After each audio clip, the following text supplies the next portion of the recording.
ইদিকা পাল। তিনি হইল কি ভারতের টেলিভিশন ও চলচ্চিত্রের অভিনেত্রী ছিল, হ্যাঁ? তো বর্তমানে তার বয়স ২৬ বছর। উচ্চতা আছে ৫ ফুট ৫ ইঞ্চি। আর ওজন না বললাম।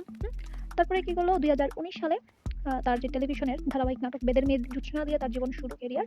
এরপর তিনি 'কপালকুণ্ডলা', তারপর 'আরব্য রজনী', 'রিমলি' এবং 'পিলু' সহ আরো বিভিন্ন ধারাবাহিকে অভিনয় করছে। তো তারপর তার কি হলো অভিষেক হইল চলচ্চিত্র বড় পর্দায় ২০২৩ সালে। বাংলাদেশের প্রিয়তমা দিয়া।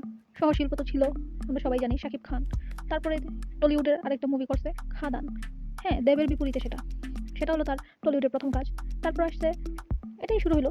আর বর্তমানে এই যে ইদিকার ইনস্টাগ্রাম অ্যাকাউন্টে আছে ২,০৪,০০০ অনুসারী।